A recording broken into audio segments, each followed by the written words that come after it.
नमस्कार दोस्तों, मैं Jinendra Jain maths lab coaching classes में आपका स्वागत करता हूं।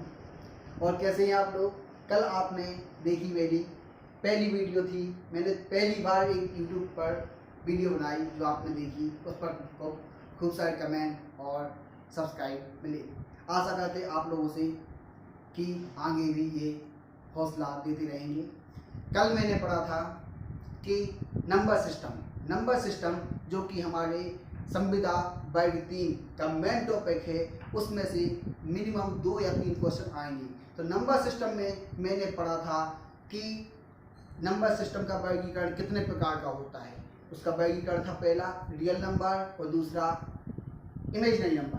तो इमेजिनरी नंबर के बारे में मैंने कल समझा था कि इमेजिनरी नंबर कौन से होते हैं, क्या होते हैं। लेकिन जी हमारा वर्ग 3 के पेपर के अकॉर्डिंग नहीं रहता है, जी हमारे एडवांस मैथ IIT जेईई के अंतर्गत जाता है, इसलिए हम यहाँ पे इमेजिनरी नंबर की बात नहीं करेंगे। तो दोस्तों अब हम आते हैं आज रियल नंबर के बारे में, अर्थात वास्तविक संख्या के। जैसा कि रियल नंबर थे और इमेजिनरी नंबर थे। इमेजिनरी नंबर के बारे में हमने जान लिया था। आज हम बात करेंगे यहाँ पे रियल नंबर की। रियल नंबर यानी कि वास्तविक संख्याएं। वास्तविक संख्याएं किन संख्याओं से मिलके बनी हैं? तो वास्तविक संख्याओं को अगर हम वर्गीकृत करें तो एक मिलती है रेशनल नंबर और दूसरा है इरेशनल नंबर। इरेशनल नंबर यानी अपरिमेय संख्या होती है और रेशनल नंबर यानी कि परिमेय संख्या होता है, जिसे हम p/q के रूप में लिख सकते हैं, जहां q is not equal to 0। उसके अंतर्गत जाएंगे रेशनल नंबर के अंतर्गत, तो हम इंटीजर्स नंबर पढ़ेंगे, होल नंबर पढ़ेंगे और उसके बाद नेचुरल नंबर। तब हम स्टार्ट करते हैं नेचुरल नंबर। सबसे पहली बात होती है नेचुरल नंबर क्या है। नेचुरल नंबर का हिंदी में अर्थ है प्राकृतिक संख्याएं। हिंदी में अर्थ क्या है इसका? प्राकृतिक संख्याएं, अर्थात वे संख्याएं जो हमें प्रकृति से प्राप्त हुई हैं। लेकिन इसकी परिभाषा बनती है all counting number is called natural number. All counting number is called natural number. The set of all counting number is called natural number 1 2 3 4 से लेके इनफाइनाइट। वे सभी संख्याएं जिन्हें हम गिन सकते संख्या होल नंबर यानी कि पूर्ण संख्याएं, वे सभी संख्याएं सभी नेचुरल संख्याएं, और अगर इसमें हम 0 को इंक्लूड कर दें तो सभी संख्याएं क्या हैं? अर्थात 0 1 2 3 4 से लेके इनफाइनाइट तक की संख्याएं जिन्हें हम गिन सकते हैं, और साथ में उसमें ये 0 इन्वॉल्व होता है, उसे हम क्या कहते हैं? Whole number. इसके बाद बात आती है इंटीजर्स। तो होल नंबर अर्थात पूर्ण संख्या में वो निगेटिव संख्याओं को जोड़ दिया जाए, अर्थात नंबर सिस्टम पर नंबर लाइन पर होने वाली सभी संख्याएं क्या कहलाती हैं? हमारी इंटीजर्स नंबर कहलाते हैं। 1 माइनस का 1 माइनस के 2 यानी कि नेगेटिव संख्याओं को अगर हम जोड़ दिया जाए तो वे सभी संख्या क्या कहलाने लगती हैं? यहाँ पे इंटीजर्स अर्थात परिमेय संख्याएं। परिमेय संख्याएं किसे कहते हैं? वे सभी संख्याएं जिन्हें हम p/q के रूप में लिख सकते हैं, किंतु q is not equal to 0। तो उन सभी संख्याओं को हम क्या कहते हैं? रेशनल नंबर कहते हैं। और यहाँ पे बात आ रही है इरेशनल नंबर। इरेशनल नंबर यानी कि अपरिमेय संख्याएं। तो वे सभी संख्याएं जिनका एक पुनरावृत्ति नहीं होती है और उनका मान डिफाइन नहीं होता है, उन्हें हम इरेशनल नंबर कहते हैं। जैसे कि √2 का मान निकालते हैं हम, तो हमें मिलता है 0.141 यानी कि इसकी एक एंडिंग नहीं होती। इस √2 की हम वैल्यू निकालेंगे तो इनफाइनाइट तक जाएगी, और हम इसको फाइंड नहीं कर सकते, क्लियर फाइंड नहीं कर सकते, यानी कि ये इसका लास्ट पॉइंट नहीं आएगा। जैसे कि हम 2/5 का 5 की वैल्यू निकालेंगे तो क्या मिलेगी? 0.4। एंडिंग पॉइंट हो गया, 4 के बाद तो नहीं आ रहा है यहाँ पे अंक, इसलिए ये वाली 2/5 जो संख्या है वो कहाँ पे आएगी? हमारी रेशनल नंबर में आएगी। और √2 है, √2 कहाँ पे आएगी? अपरिमेय संख्या थी। इसके बाद प्राप्त संख्या यानी कि सभी गिनने वाली संख्याएं 1 2 से लेके अनंत तक की जितनी हम संख्याएं गिन सकते हैं, उन सभी को जो हमारी गिनती में आती है संख्याओं में हम प्राप्त संख्या कहते हैं। इसके बाद बात आती है पूर्ण संख्या की। तो पूर्ण संख्या किसे कहते हैं? इन्हीं प्राप्त संख्याओं में 0 को और इंक्लूड कर दिया जाए तो इसे हम पूर्ण संख्या कहते हैं। इसके बाद आती है इंटीजर्स की। अगर इसमें हम नेगेटिव संख्याओं को ले लिया जाए, संख्याएं और ऐड कर दें, तब इन संख्याओं को क्या कहते हैं? पूर्णांक, पूर्णांक अर्थात इसको इंग्लिश में बोलते हैं इंटीजर नंबर। इसी के बाद अगर हम आगे बात करें पूर्णांक के बाद रेशनल नंबर की, रेशनल नंबर की हम बात करते हैं तो रेशनल नंबर कहलाते हैं परिमेय संख्याएं, परिमेय संख्याएं।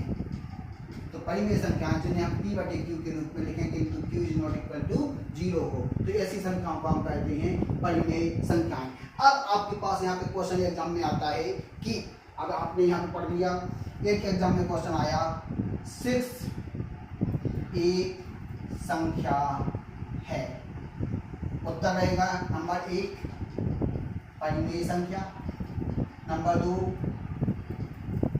पूर्ण संख्या, नंबर 3 प्राकृत संख्या, नंबर 4 सब देखेंगे आप। 6 एक संख्या है, परिमेय संख्या, पूर्ण संख्या, प्राकृत संख्या और सभी। आपके मन में सीधी सी बात आ रही होगी कि 6 जो ये संख्या है यानी 6 वो प्राकृत संख्या के अंतर्गत आती है, तो ये आपका आंसर तो सही है, किंतु यहाँ पे आपका ये आंसर गलत होगा, क्योंकि 6 जो है प्राकृत संख्या होने के साथ पूर्ण संख्या भी है। पूर्ण संख्या होने के बाद आगे देखेंगे पूर्णांक भी है और परिमेय संख्या है, अर्थात यहाँ पे सबसे बड़ी संख्या कौन सी है, परिमेय संख्या, तो इसका आंसर होगा परिमेय संख्या। लेकिन अगर एक उपरोक्त सभी ऑप्शन भी है तब हम यहाँ पे उपरोक्त सभी आंसर लगाएंगे। इस प्रकार से आपने आज जाना कि कौन सी संख्या कैसे डिफाइन करना है। अब आपको हमने बताया कि कोई संख्या आती है अगर वो प्राकृत संख्या है, पूर्ण संख्या भी है, परिमेय संख्या है और वास्तविक संख्या, तो सबसे बड़ी जो संख्या होगी उसको हमें उसका ऑब्जेक्टिव टिक करना पड़ेगा, या उसमें उपरोक्त सभी ऐसा क्वेश्चन है और तीनों वो अप्लाई कर रही है संख्या, तो हम उस पर तीनों के लिए उपरोक्त सभी भी आंसर लगा सकते हैं। वास्तविक अब हम बात करते हैं यहाँ पे संख्या में परिमेय और अपरिमेय संख्या के बारे में, परिमेय और अपरिमेय संख्या के बारे में। तो बताया परिमेय संख्या p बटे q के रूप में लिखती हो जहाँ पे q is not equal to 0, अर्थात सभी प्राकृत संख्याएं इसमें आ जाती है। परिमेय संख्या में हमने इसके पहले ग्राफ बनाया था, तो नीचे तक की जो संख्या थी वो सब की सब परिमेय संख्या में आती हैं। वास्तविक संख्या की सभी संख्या ओनली अपरिमेय संख्या को छोड़ के परिमेय संख्या के अंतर्गत आती हैं। तो प्राकृत संख्या जैसे कि 2, 3, 4, क्योंकि इसके बटे में हम 1 लिख सकते हैं। 22/7 आपके सामने अपरिमेय संख्या आती है पाई का मान होता है 22/7। तब यहाँ पे क्वेश्चन आता है पाई अपरिमेय संख्या है, बिल्कुल है पाई, क्योंकि इसकी वैल्यू नॉट डिफाइन होती है, और लेकिन 22/7 अगर लिख दिया है तो ये क्या है आपकी परिमेय में लिखी है, इसलिए इसे हम परिमेय संख्या ही कहेंगे।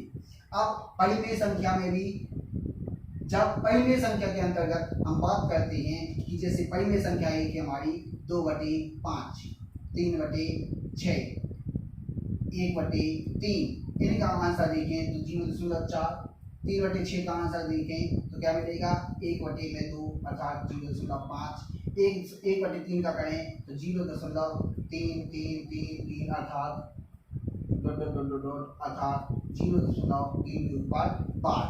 तो इन सभी संख्याओं को हम परिमेय संख्या कहेंगे, क्योंकि इसका अंतिम पॉइंट हो रहा है, नॉन रिपीटिंग टर्म आ रहा है, ऐसा कोई टर्म नहीं है जो बार बार रिपीट हो रहा है यहाँ पे इन दोनों संख्याओं में, लेकिन यहाँ पे 3 रिपीट हो रहा है, लेकिन इसकी अगर हम वैल्यू निकालते हैं तो फाइंड कर सकते हैं।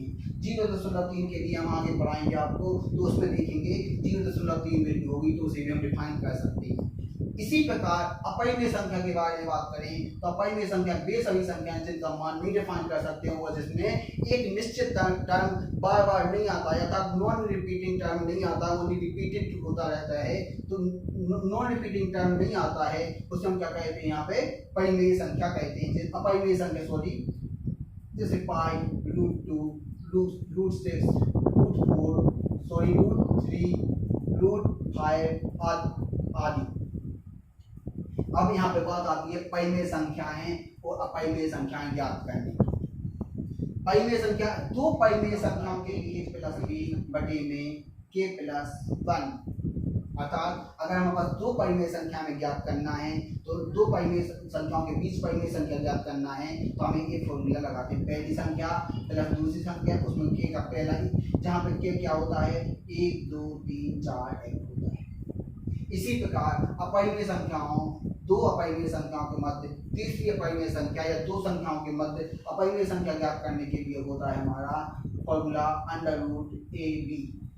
जैसे कि 2 और 3 के मध्य अपरिमेय संख्या ज्ञात करना है, 2 व 3 के मध्य तो हुए अपरिमेय संख्या a गुणे b अर्थात 2 गुणे 3 बराबर √6। जी 2 और 3 के बीच अपरिमेय संख्या होगी। अगर हमें इस प्रकार से फाइंड नहीं होती है, कुछ कंडीशन हो जिसमें हमें नहीं मिल रही है, तब यहाँ पे हम क्या करते हैं, इसी को फॉर्मूले को थोड़ा और आगे इंक्रीज करते करने घात 3 लगाते हैं। इस प्रकार से हम इसका आंसर प्राप्त करते हैं।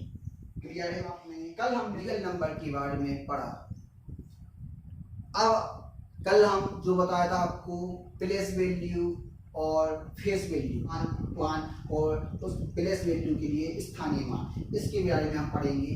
फिर से ये बात रिवीजन करते हैं, जैसे कि 2 5 7 8 एक कोई संख्या है, इसमें हमें 5 की फेस वैल्यू और प्लेस वैल्यू ज्ञात करना है। फेस वैल्यू को बोलते हैं अंकीय मान या जातीय मान और प्लेस वैल्यू को स्थानीय मान। तब यहाँ पे 5 का अंकीय मान या जातीय मान क्या होगा, हमेशा फेस वैल्यू वही अंक होता है जिसके हमें ज्ञात करना है। तो यहाँ पर 5 का ज्ञात करना है तो 5 ही होगा। और स्थानीय मान की बात करें तो यहाँ पे जो नंबर है हमें जिसका ज्ञात करना है 5 का 5 लिखा, उसके बाद जितनी भी संख्याएं लिखी हैं उतने 0 लगा दें। इसके बाद एक क्वेश्चन बनता है, अगर कि 5 6 7 8 9 संख्या में 7 के स्थानीय मान व जातीय मान में अंतर ज्ञात करो। तो यहाँ पे 7 का पहले प्लेस वैल्यू क्या है, प्लेस वैल्यू 7 की 7 और 7 के नीचे कितनी संख्याएं हैं 2 700 और 7 की प्लेस वैल्यू यानी स्थानीय मान ज्ञात कर लिया और जातीय मान यानी कि फेस वैल्यू कितना है, फेस वैल्यू हमेशा जो का तो रहता है 7। तब इनका हमें क्या ज्ञात करना है अंतर। तो 700 में से 7 को हटाएंगे तो 613 पूर्णांक संख्याएं तीन भागों से मिलकर बनी होती हैं, नेगेटिव नंबर से मिलकर, 0 और पॉजिटिव नंबर से मिलकर। अब यहाँ पे बात आती है नेगेटिव नंबर। तो वे सभी संख्याएं -अनंत से लेके -1 तक की सभी संख्याओं को हम क्या कहते हैं, नेगेटिव नंबर कहते हैं। अब बात करते हैं यहाँ पे एक 0 एक खुद संख्या है। 0 को अगर नेचुरल नंबर में 0 को इंक्लूड कर दिया जाए तो होल नंबर तक पूर्ण संख्याएं बन जाती हैं, full set of whole number. इसके बाद तीसरी बात आती है positive number. Positive number all counting number is called positive number. All counting number is called positive number. जितने हम गिनने वाले सब नंबर हैं उन सभी को पॉजिटिव नंबर कहते हैं, या ऐसा कह दिया जाए कि जितने नेचुरल नंबर हैं उन सभी को हम पॉजिटिव नंबर कहते हैं। यहाँ पे बात इंटीजर्स की आ रही है, इसलिए यहाँ पे परिमेय संख्याएं नहीं आएंगी, वरना आप कहें कि 3/5 3/5 भी पॉजिटिव है लेकिन क्यों नहीं आ रही है, तो क्योंकि यहाँ पे बात इंटीजर्स की हम बात कर रहे हैं। अब इंटीजर पॉजिटिव नंबर में भी कुछ कंडीशन होती हैं। इंटीजर्स को समझने के पहले इवन नंबर और ओड नंबर के बारे में बात करते हैं। तो इवन यानी कि सम संख्या, ओड यानी कि विषम संख्या। तो सम संख्या वे सभी संख्याएं जो 2 से भाज्य हो जाए, 2 से भाज्य हो जाएं उन्हें क्या कहते हैं, इवन नंबर कहते हैं। हाँ, इंटीजर्स में पढ़ने के पहले इवन नंबर की बात करते हैं। तो इवन नंबर वे सभी संख्याएं जो 2 से भाज्य हो जाती हैं इवन नंबर कहलाती हैं, और वे सभी संख्याएं जो 2 से भाज्य नहीं होती हैं ओड नंबर अर्थात विषम संख्याएं कहलाती हैं। यानी 2 से भाज्य नहीं हो। अब बात आती है यहाँ पे कि जीरो क्या भाज्य संख्या है या वो जीरो इवन नंबर है कि और नंबर, सम संख्या है कि विषम, तो जीरो हमारी सम संख्या है। क्लियर। इसके बाद हम बात करते हैं पॉजिटिव नंबर में प्राइम नंबर यानी कि अभाज्य संख्याएं, कंपोजिट नंबर यानी कि भाज्य संख्याएं। अब पॉजिटिव नंबर में हम बात करते हैं सबसे पहले प्राइम नंबर। पॉजिटिव नंबर में हम बात करते हैं सबसे पहले प्राइम नंबर की। तो प्राइम नंबर किसे कहते हैं यानी कि अभाज्य संख्याएं के लिए कहते हैं। तो वे सभी संख्याएं जिनके गुणनखंड एक हो, अर्थात जिनके टोटल नंबर ऑफ फैक्टर 2 होना चाहिए। Whose number are called prime number has only 2 factor, one is itself and second is bind. अब इसमें हम बात करेंगे कि उदाहरण के बारे में बात करें तो जैसे कि तीन का गुणनखंड एक तो 3 है, 3 को हम 3 से भाग दे सकते हैं या 3 को 1 से भाग दे सकते हैं। अर्थात इसके गुणनखंड कितने होंगे, 1 होंगे और 3, यानी कि यहाँ पे मैक्सिमम फैक्टर कितने हैं इसके, 2 हैं। एक तो 1 से भाग देंगे हम इसे, एक 3 से देंगे। 2 से कम भी नहीं होना चाहिए। अभाज्य संख्या की कंडीशन होती है कि इसके गुणनखंड 2 से कम नहीं होना चाहिए, ओनली 2 ही होना चाहिए। तो क्या आप बताएंगे कि क्या एक हमारी भाज्य संख्या है या अभाज्य संख्या है? तो यहाँ पे एक हमारी ना तो भाज्य संख्या है ना ही अभाज्य, क्योंकि इसका फैक्टर ओनली 1 ही है, क्योंकि ये ओनली 1 से ही भाग होता है। अब बात आती है कंपोजिट अर्थात भाज्य संख्याएं। तो वे सभी संख्याएं जिनके गुणनखंड या जिनके फैक्टर 2 से अधिक होते हैं उन्हें हम भाज्य संख्याएं कहते हैं। जैसे कि उदाहरण के लिए 16 को हम डिवाइड करेंगे तो एक तो 1 से कर सकते हैं, 16 से कर सकते हैं, इसके बाद 2 से भी कर सकते हैं, 4 से भी कर सकते हैं और 8 से भी। अर्थात यहाँ पे देख रहे हैं कि हमारे पास 5 फैक्टर मिल रहे हैं। अर्थात कहने का तात्पर्य है कि कंपोजिट नंबर यानी कि भाज्य संख्याएं वे सभी संख्याएं हैं फैक्टर 2 से अधिक होते हैं। इस प्रकार से आपने समझा कि प्राइम नंबर यानी कि अभाज्य संख्याएं वे सभी संख्याएं जिनके फैक्टर ओनली 2 होते हैं, जैसे कि संख्या 3, जैसे कि संख्या 5, जैसे कि संख्या 7, जैसे कि संख्या 11, जैसे कि संख्या 17, जैसे कि संख्या 53 आदि। इन सभी को हम विभाजित करें तो या तो ये 1 से विभाजित होती हैं या अपने आप से। अब यहाँ पे बात आती है कंपोजिट नंबर कहाँ से स्टार्ट होते हैं। तो कंपोजिट नंबर स्टार्ट होता सदैव 4 से ही स्टार्ट होते हैं, क्योंकि एक हमारी ना तो भाज्य संख्या ना ही अभाज्य, 2 के फैक्टर एक 2 होता है और एक 1, तो ये भी हमारे प्राइम में, और 3 विषम में तो ये तो प्राइम में होगी ही। इसके बाद कंपोजिट नंबर स्टार्ट होते हैं हमारे 4 से। अब बात करते हैं हम यहाँ पे कि प्राइम नंबर यानी कि अभाज्य संख्याएं, जो क्वेश्चन पूछा जाता है एग्जाम में कि 1 से 25 तक की प्राइम संख्याएं कितनी होती हैं। तो यहाँ पे जी IMP पॉइंट है, नोट कर लें आप लोग। 1 से 10 तक की प्राइम नंबर 1 से 10 तक के प्राइम नंबर होते हैं हमारे पास 4। 1 से 20 तक के प्राइम नंबर हैं 8। 1 से 30 तक के प्राइम नंबर की गिनती होती है 10। 1 से 50 तक के प्राइम नंबर की 15। 1 से 100 तक के प्राइम नंबर की गिनती 25 और 50 से 100 तक के प्राइम नंबर की गिनती 10 होती है। इस प्रकार आज हमने नंबर सिस्टम के बारे में पढ़ा।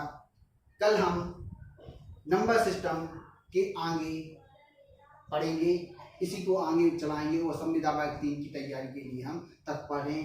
हमारा उद्देश्य एक ही है, सिलेक्शन और सिलेक्शन। धन्यवाद दोस्तों।